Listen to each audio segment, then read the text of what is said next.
যদি বলি আমার হাতে রয়েছে একটা টাইম মেশিন, কি বিশ্বাস হচ্ছে না? R36S, এটা একটা গেমিং কনসোল, নাম তো শোনাই হোগা। এই কনসোল দিয়ে ক্যাপকমের আর্কেড মোস্তফাই গেম থেকে শুরু করে প্লে স্টেশনের জিটিএ এবং অ্যাসাসিন ক্রিডের মতো আরও 21,000+ গেম খেলা যাবে। যে বয়সেরই হন না কেন, এই কনসোলটা যদি আপনার হাতে পড়ে ভাই, আনডাউটেডলি সেই পুরোনো দিনের মজার ফ্লেভার আপনি পেতে চলেছেন, এইটা শিওর থাকেন। বক্স কন্টেন্ট একদমই সাদামাটা, gaming console, type C charging cable এবং ইউজার ম্যানুয়াল। এই যে কনসোলটার স্ক্রিন দেখতেছেন, এটা কিন্তু 3.5 ইঞ্চির আইপিএস ডিসপ্লে, 640x480 হচ্ছে এর রেজুলেশন।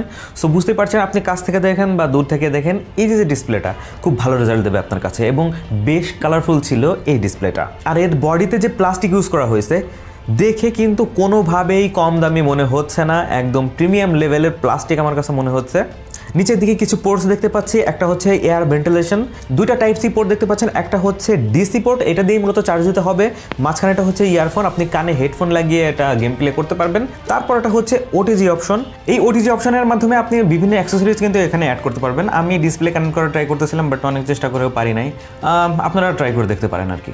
এখানে না দুইটা মেমোরি কার্ড ঢোকানোর অপশন পেয়ে যাবেন, একটা হচ্ছে ওএস এর জন্য, মানে এর যে সিস্টেম সেই সিস্টেম আপডেট করার জন্য, আর অন্যটি হচ্ছে গেম লোড করার জন্য। আপনি যদি এক্সট্রা আরও গেম প্রয়োজন হয় বা ইনক্লুড করতে হয়, সেই ক্ষেত্রে এইখানে আপনি মেমোরি কার্ড ইনপুট করলেই হবে। তার একটু উপরে হচ্ছে রিসেট বাটন দেখতে পাচ্ছি এবং পাওয়ার বাটন। পাওয়ার বাটনের মাধ্যমে কি করতে হয় আপনারা সবাই জানেন, অন অফের কাজ করে।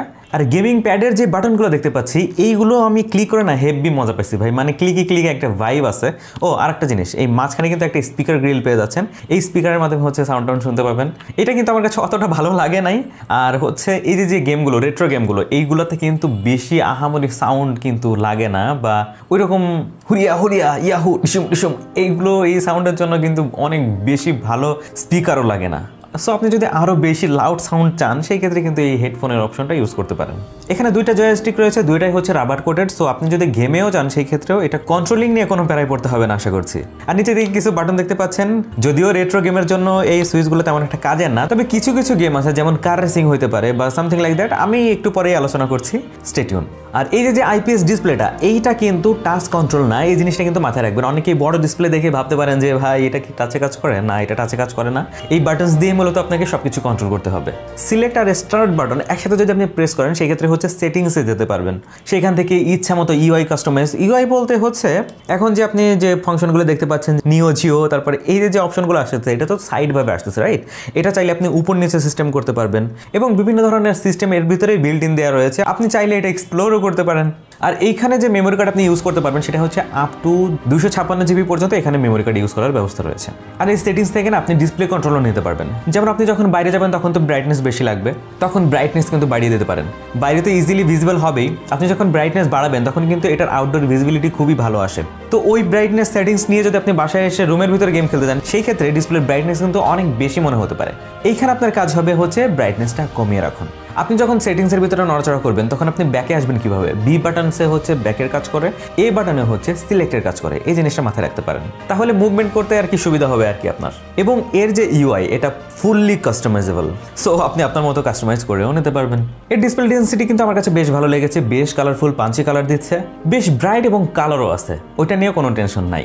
আর এই কনসোলে কোয়াড কোর একটা প্রসেসর ইউজ করা হয়েছে, সো যতগুলো গেম আছে সবগুলো সুন্দরভাবে চালু করতে পারবে। তবে কিছু তো কমতি আছে, সেই কমতিগুলো আপনাদেরকে জানতে হবে পারচেস করার আগে। ধীরে ধীরে বলছি। কনসোলটির ব্যাটারি ক্যাপাসিটি হচ্ছে 3200 mAh, চার্জ করতে প্রায় 2 থেকে 2.5 ঘন্টার মতো সময় লাগবে।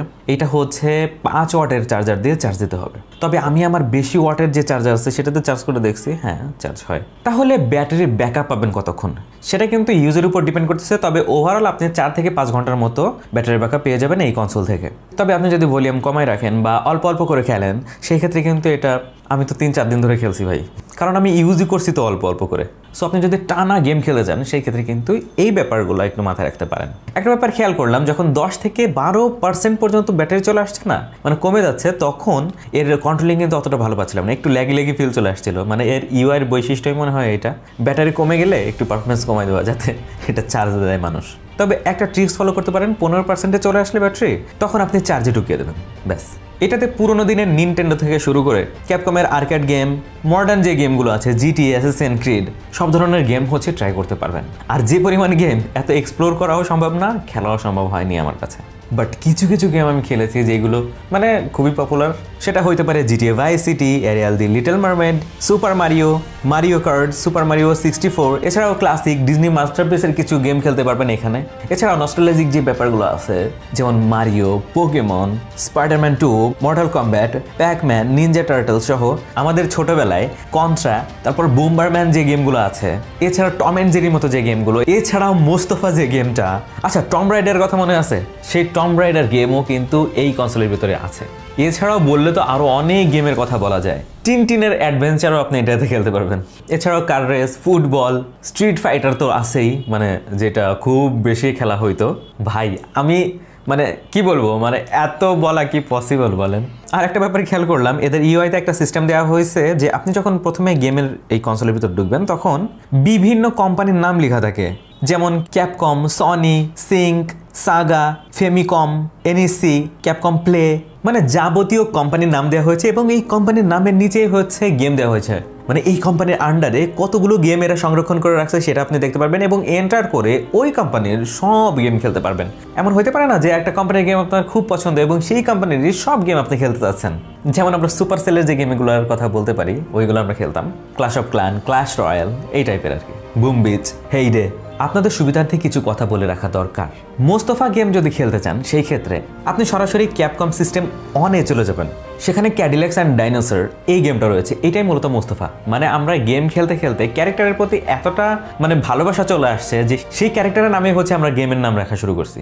যেমন এই গেমটার আসল নাম হচ্ছে ক্যাডিল্যাক্স অ্যান্ড ডাইনোসর, সেটাকে আমরা নাম দিছি মোস্তফা। এবং জিটিএ যদি খেলতে চান সেই ক্ষেত্রে চলে যাবেন সনি পিএসপি, এই অপশনের মাঝেই কিন্তু জিটিএ ভাইস সিটিটা রয়েছে। আর একটা ছোট টিপস আমি দিয়ে দিতে পারি, যেহেতু এখানে কোম্পানির নাম লেখা রয়েছে, আপনারা একটা কাজ করতে পারেন, আপনি যে গেমটা খুঁজতেছেন বা যে গেমটা খেলতে চান সেটা দিয়ে গুগলে সার্চ দিবেন। গুগলে সার্চ দিলে ওইখানে লেখা আসে যে কোন কোম্পানির আন্ডারে এই গেমটা তৈরি হয়েছে।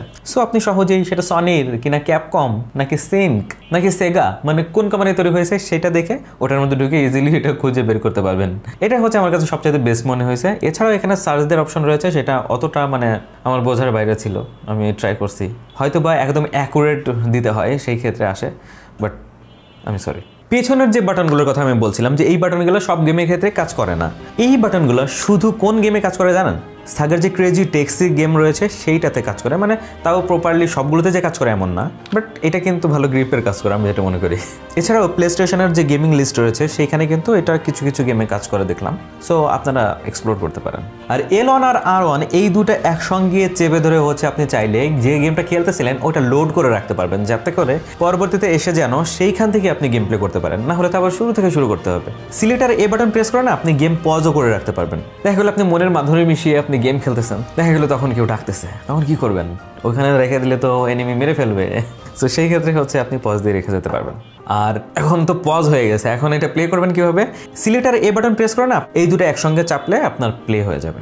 আর সিলেক্টার স্টার্ট বাটন প্রেস করে হচ্ছে আপনি কোনো গেমে যদি আপনি ঢুকে যান সেই ক্ষেত্রে আপনি ব্যাকে আসতে পারবেন। আমার ক্ষেত্রে এমন অনেক হয়েছে যে কোনো একটা গেমে আমি ঢুকে গেছি বা আমি চাচ্ছি যে বাইরে হইতে, বাট তখন পারি নাই, যে শেখাই দিলাম আপনাদের জন্য ভালোই হলো।